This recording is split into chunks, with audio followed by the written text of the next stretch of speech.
We're a massive group of three. There's Paula Plant, who's our director and has been with the program for a really long time. Myself, and I am the compliance specialist. And then our newest member, Holly Cruz, who is our new training and education specialist. Some of the things that I'll be talking about today, I just wanted to define them up front and provide you with the acronyms because you know how much we use those in education. So our office is actually called the School Children's Trust Section, and we do administration, provide training for and compliance for the School Land Trust Program. So I refer to us as like the SCT, and then the School Land Trust, which I refer to as SLT, is the program itself. Why they didn't call us School Land Trust, I'm not quite sure. It would have made things so much easier, but just so you know what those differences are.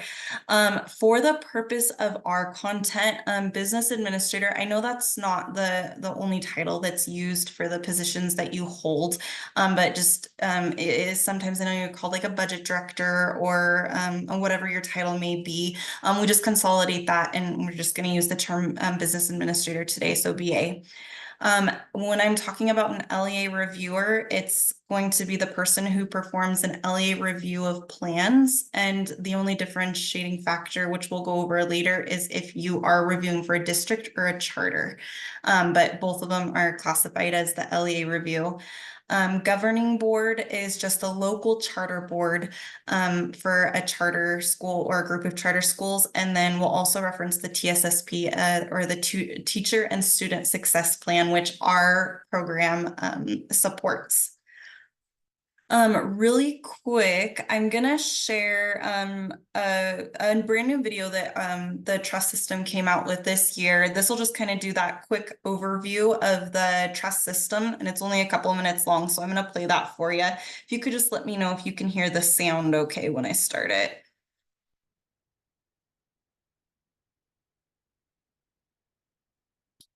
Can you hear it okay? Nope.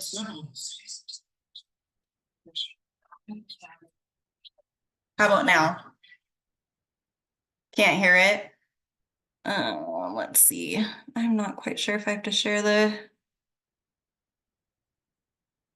You can hear me okay though, correct? Just not the video. I'm so sorry. Wonder if I can just turn on subtitles for it. Okay, we'll try that. I'll turn it up as loud as I can, but you might have to go with the subtitles, and if not, I will make sure to send this out afterwards too.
Okay, sorry about that sound. I'm not sure what's going on. I put it in the chat, but I'll make sure that you get a copy of the video. So if you want to revisit a little bit more about what the trust system is, you can have better quality access to that.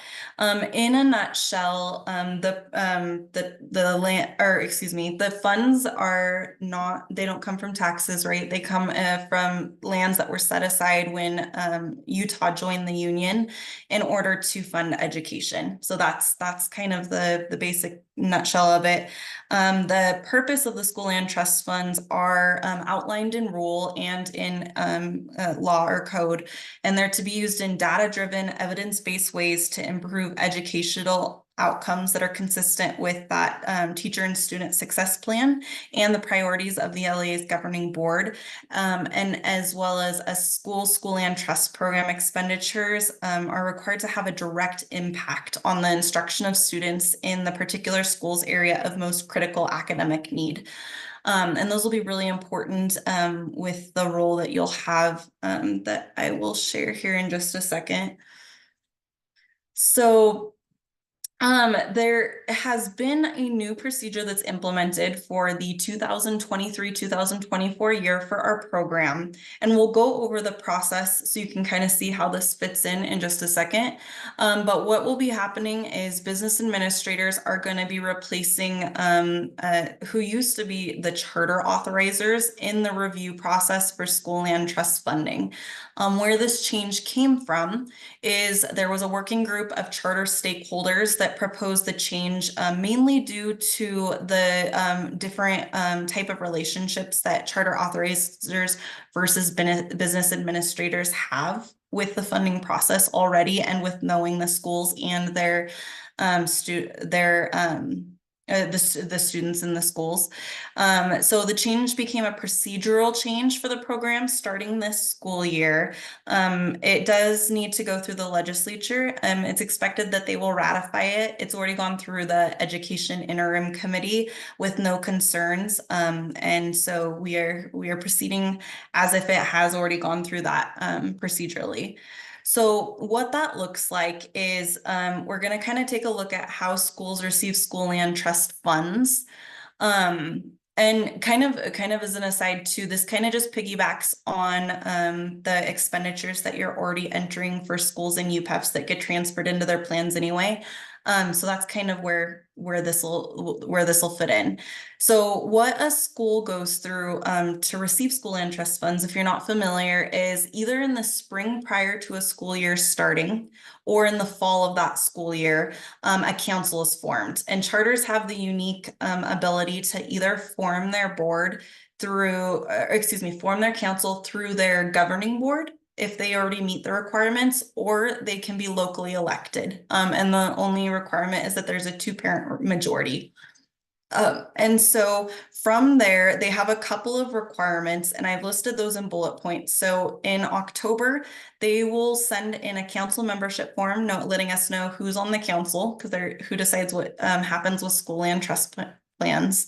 They send the principal or the director signs an assurance saying that the Charter Trust Land Council was formed or elected according to law. And then if they are an elected council, they also have some additional website updates. And those are things that you may be familiar with, but really don't need to pay too much attention to because that won't be a part of your involvement within the process. The things that you will be involved with, I've highlighted in yellow, and then we'll go over those a little bit more in depth. So every March 1st, beginning in January 15th to March 1st is the due date.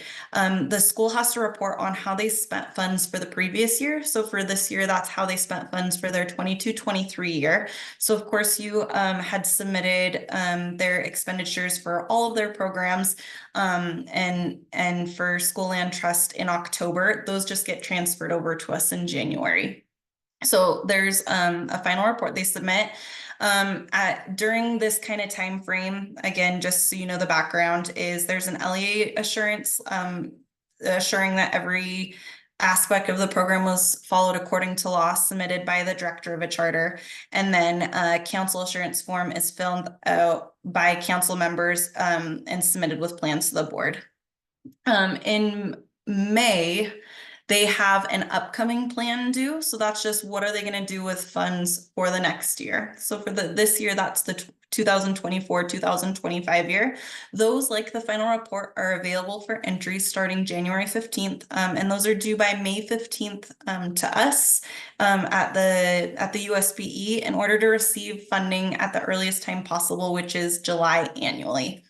And then an optional form that they can submit is amendments. And that's it's just an amendment to the plan that they had submitted and are implementing. So for example, this year is for 2023-2024. If they had planned last year that maybe they were going to do a reading goal and they were going to hire personnel, maybe aides in order to do that and use trust land funds to pay for it.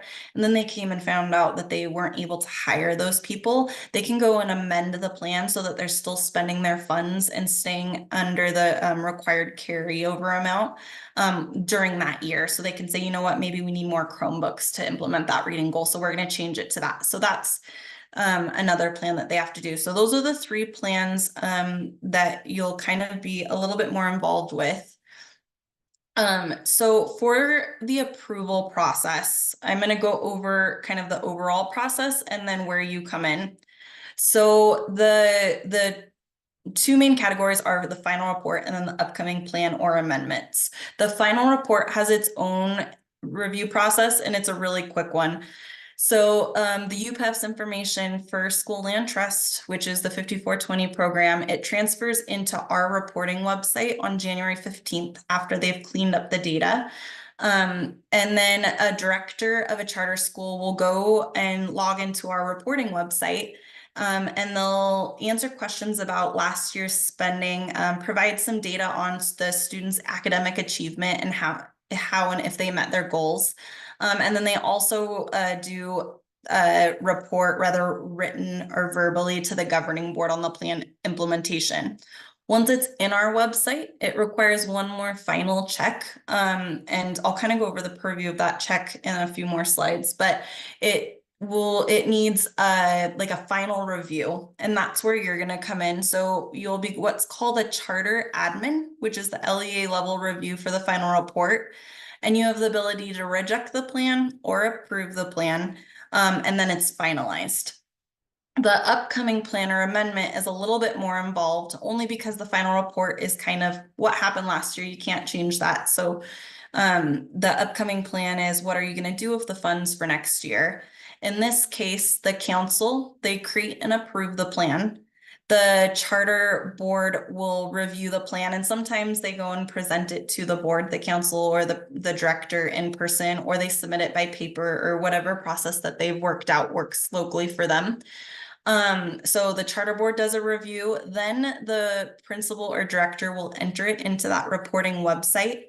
And that's where the charter admin review is required one more time, and it can be rejected or approved. The goal is always, of course, for the approval. And then it comes to the School Children's Trust for review, where we review all plans for the state. So we read about 1,000 of them between the three of us per year. So that's kind of the approval process for each of those plans. Here is I'm going to send these slides out after this meeting too, because I'm throwing a lot of information at you. But this is just a chart review, or excuse me, a chart view of a plan for the plan review process for the upcoming plans or amendments, in case you like charts better than lists. So that's kind of what it looks like. And the star is where the charter admin review, for which will be done by business administrators, now comes into play. And I'll get into some more of the details. So I'm going to give you a surface level at first, but we have two different websites, and this is kind of a place of confusion occasionally. So we have an informational website, which provides resources and information that's housed under the Utah State Board of Education. And I have a link to it here, so you'll be able to access that once you get these slides. And we also have what's called our reporting website. This is where those plans and all the requirements go and are housed and go through the review process. So we'll need to get you set up with logins kind of as soon as possible. We'll be going over some more training coming up here in the next few months that will go over what it looks like. But the sooner you can get in, the sooner you're going to start receiving communication about the changes. So I have a slide on here for requesting access to the website. It's pretty straightforward. I have instructions here on the right, and you can access the full page copy here by this link. You'll essentially visit this website here and click new account.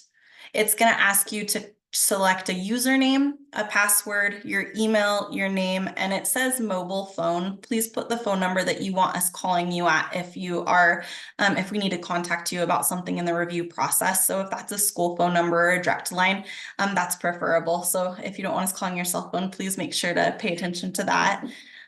One other thing to look at is if you could, this is optional, but very helpful. If you could put the acronym BA after your name, like I've done in this example, I'll show you in a little bit how that'll be really helpful in making sure that we get the right communication to you about the review process. So once you are able to request a login, you are going to need to get what's called charter admin access, which is that LEA level access that I was talking about.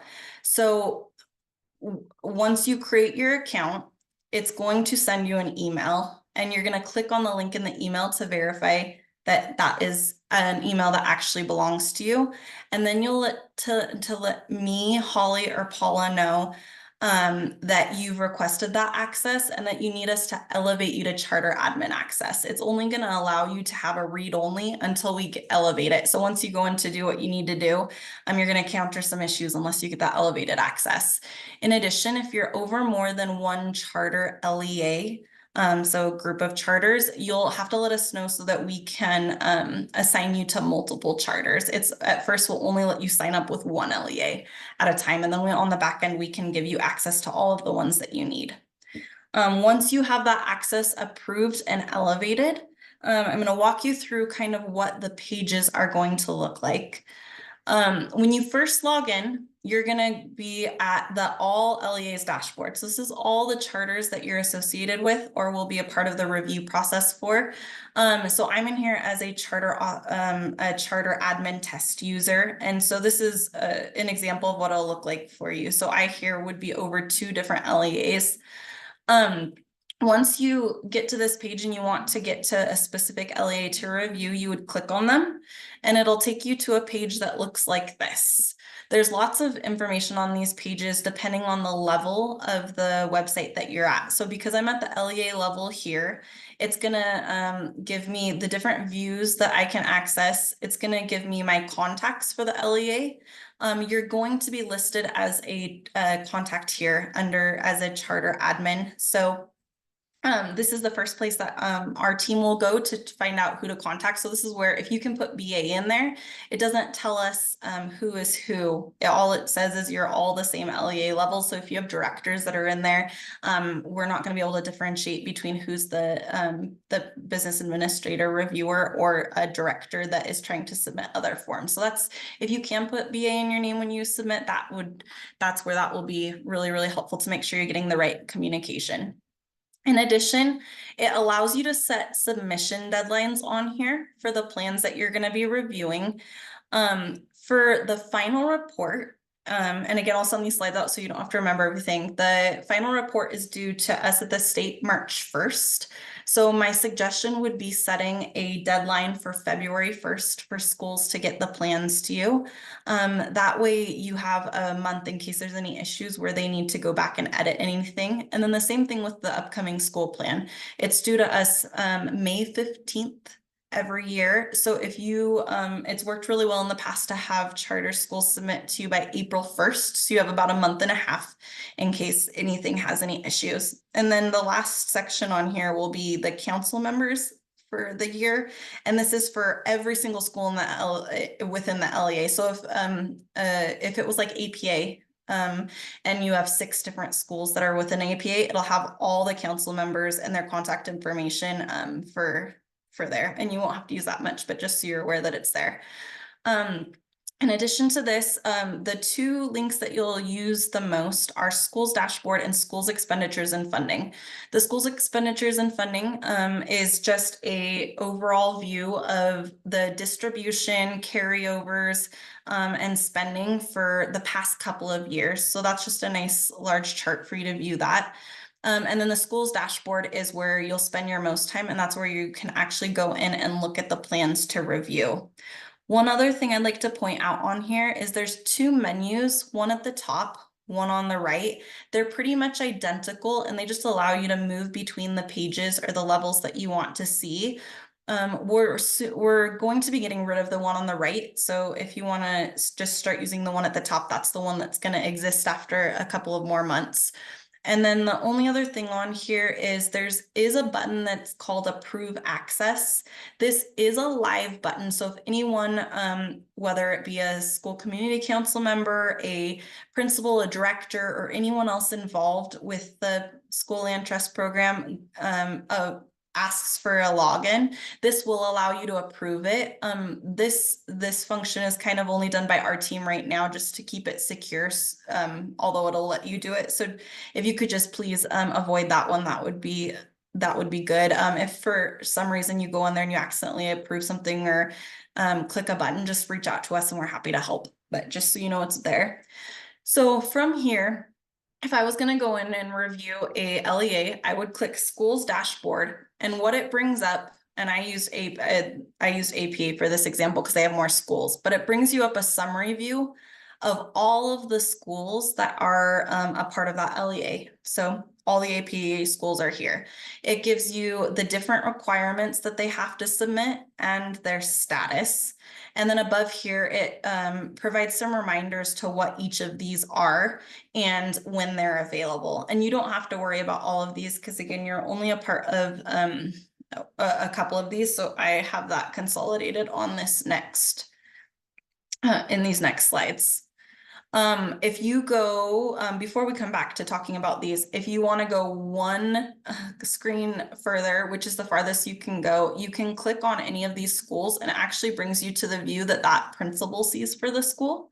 So it'll have their school information, what Cactus reports as their principal, and then all the different users at that school that are able to submit on behalf of the school for School Land Trust. So you can see how it kind of builds up with contacts for knowing who to reach out to. And then it has also a list of the same plans for them to go into as you had on the consolidated view of all schools. So I like to work from this one when I'm reviewing, but you'll find out what works best for you. And again, you can always navigate back to any of these screens from these top menu items. From here, so if I want to look at what the plans are, Just a quick recap that the current plan, so that's the plan that is currently being implemented. So these are almost always going to be completed because they were done the year prior. So for 2023 to 2024, the schools finished all their requirements and received their funding this last July. This is what they're implementing during this school year. So what are they doing with the money? The amendment, this is that optional form that they can use to make to amend a plan. And this is not very common. We see a handful of these a year, so you most likely will not have to go in here. But just so you know, it's there. The final report again is the report on the prior completed year. So we get the UPEF's information January 15th, and then they'll be able to complete it for 2022 and 2023, and then decide on how they're going to spend the money the next year in the upcoming plan. The years on here are always the end of the school year or fiscal year, whichever way you want to look at it. So if you see something that says 2024, it's referring to 2023 to 2024, and then so on. The different statuses you'll see on here and which ones apply to you. So not started or editable. This means a form hasn't been submitted. It's in control of the principal, so they're the only one that can do something with it. The one that is going to matter for your review process is if it says awaiting or in LEA review. That means this principal submitted it, it's been cleared by the board, and they just need review from the charter admin, so it's in your control. The other statuses you might see on the board are awaiting or in SCT review. That's when it comes to our team over here. And then completed means it is finalized. There are the two forms over here, the cancel form and the principal assurance, and you won't have to do anything with those. Those are just completed when the principal submits. Okay, so what does the charter admin review for? So in this process, the content of the plan is really under the purview of the school community council and the governing board. So in our roles, mine as well, we're not reviewing for is something data driven? Is it evidence based? Is it is this an accurate measurement for what they're trying to do? We disregard all of that. Is there something answered in that box or is it not? For those types of things. So when you're looking at the final report, what you're looking for, and this is just a surface level, again, we're going to be providing some training closer to the time that these reviews happen. But just so you have a heads up, you're just looking to see if is it specific. Can you see that the dollars are being used to support academic achievement, and do they have all of the dollars accounted for? You're looking to make sure that the expenditures match the financial records. So once you get into a final report, you're going to see a column where all the UPIF's data transferred over. You're going to see a column of what the principal planned to do with the money. And all you're looking for is, does it make sense? Did they plan for people and did they spend in people? Did they plan for software and did they spend in software? Those are the types of things that you're just making sure in there, or that they have an explanation for why they didn't. That there's no negative carryover, there's no student or personal data that was missed being omitted when the principal or director entered the plan, and that there's no unanswered questions. So that's in a nutshell for submitting or approving the final report. For upcoming plan, very similar, just making sure that it's consistent with law, that it's student-centered, measurable, and academic goals. And there's a really, really quick and easy way to do that without having to go through and read every single piece.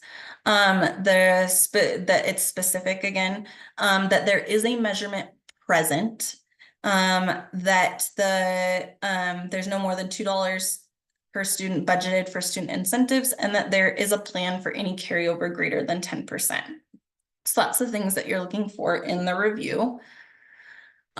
For law and rule for school land trust, and I'm referring to looking at the upcoming plan, like what is consistent with law. The best resource for that is going to be our team. So if you had any questions, just reaching out and asking if something is allowable or not allowable. When the training we're providing, we're going to be providing some cheat sheets of really quick what types of things are allowable under school land trust. what types of things do we commonly send plans back for. And if you don't catch something, we will, and it'll just come back. So it's pretty easy.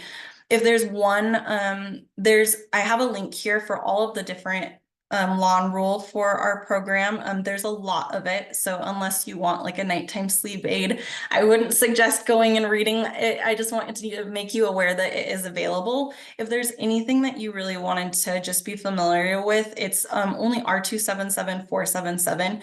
I have a link to it here. It's under it's being reviewed under the board, like they just approved it. So it's a link to that review page, and then I will update this once they are they have finalized it.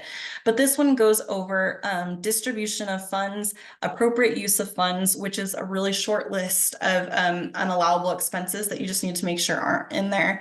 What required reporting process looks like. So the long version of those charts I provided at the beginning, and then the compliance review process, which you don't have to even read that part if you don't want to. But if you want to look at like appropriate use of funds, that's a great resource. And then all the resources that we are going to be putting out to train for this process will include a consolidated version of all of this.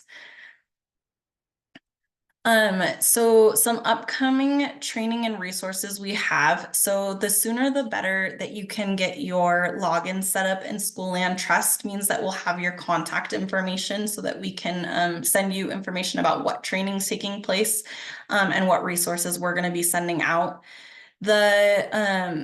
We have kind of a patchwork contact list right now for business administrators, simply because you haven't been in our system yet. So we've been using that, but if for some reason you haven't received recent newsletter like that I sent out for compliance, just let me know, or sign up for our website so we can make sure that you get added to that contact list. We are going to be doing lots of newsletters. Currently, our education specialist sends one out once a month in regard to things that are changing or things to look out for. Hers is more geared towards school community council members and principals and directors, but we've just started doing a quarterly compliance one. I sent one out last month, so hopefully several of you received that. That will be more geared towards your role in the program.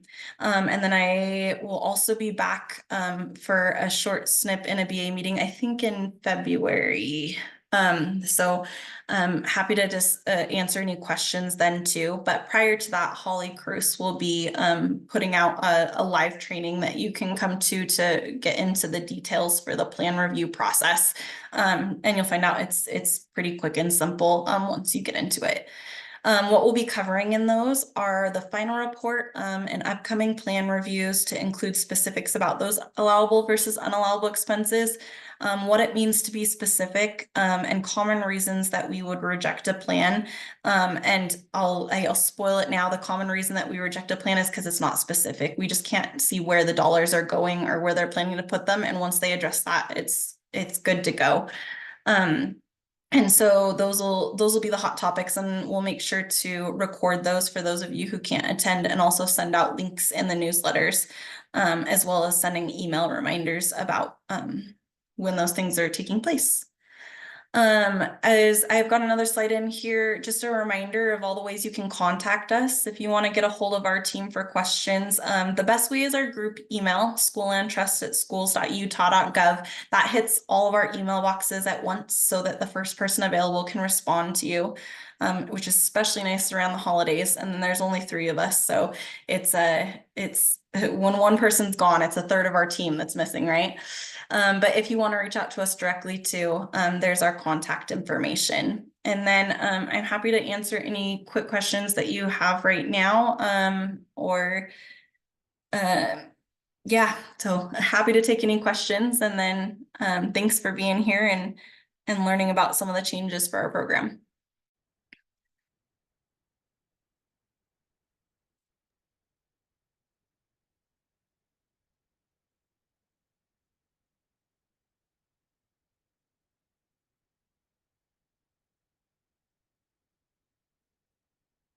Not seeing any questions, so I think we're good. Thanks so much, Kara. So thanks for having me, Lisa. Mhm. All right.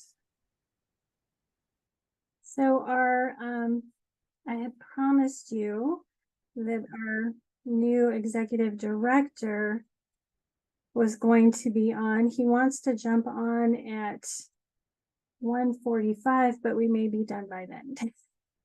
I'm currently just giving him a text message. I just got one from him. So I'm just going to tell him that. So just 1 second.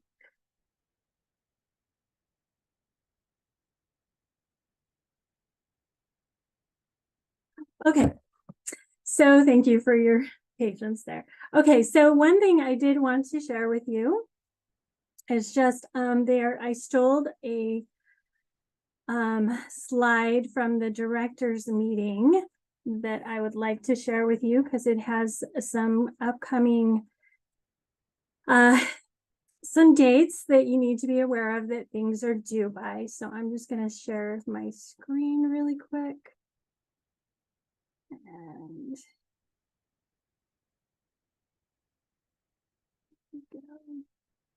oh, that is not the right one. Let's try again.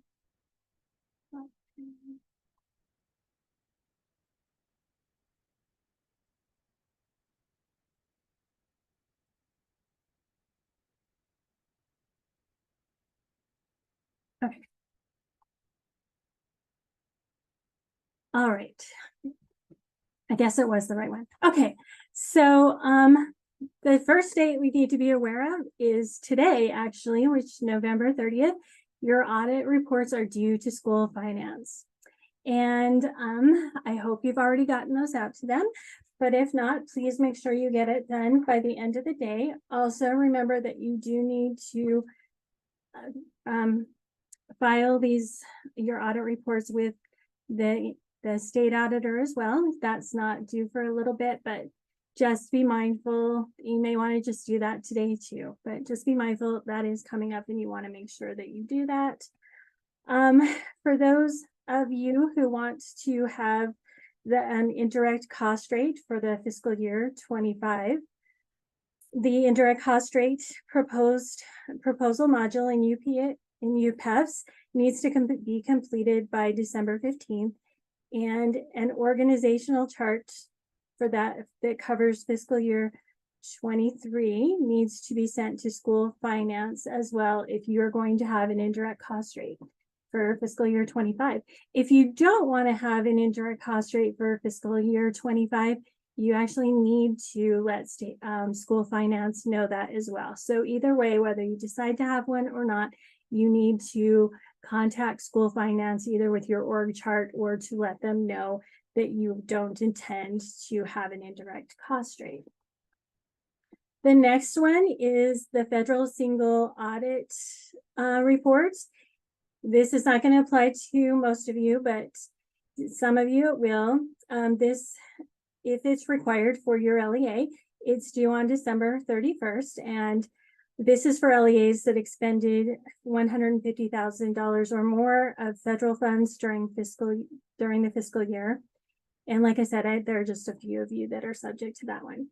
But also due by December 31st is the deferred unearned revenue report.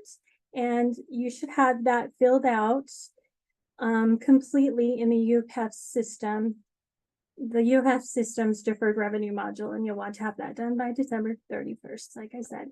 And if you have any questions on any of these things, you can just contact school finance directly, and their email address is schoolfinance@schools.utah.gov. The last thing that I wanted you to be aware of is we're just going to be looking forward to what's going on.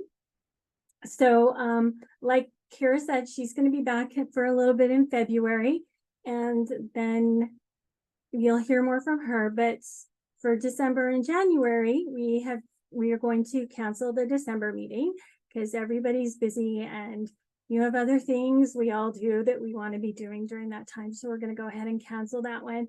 And the other one that we want to talk about is the January meeting. So if you attended the fall finance training, and I hope you did, and if not, I suggest that you go and listen to the meeting. There was a lot of good information in there, but they were talking about a new fiscal monitoring that's going to take place with regard to internal control. This was something that was new to me that I wasn't aware of, but serendipitously, I had planned on having Debbie Davis from Internal Audit do a presentation on internal audit. So hopefully that'll be good information that can help you so that when those monitoring visits come around, you guys will be ready for them. And that's all I have today. Again, thank you guys for being here. I appreciate it. And I hope you enjoy the rest of your day. Thank you. Bye-bye.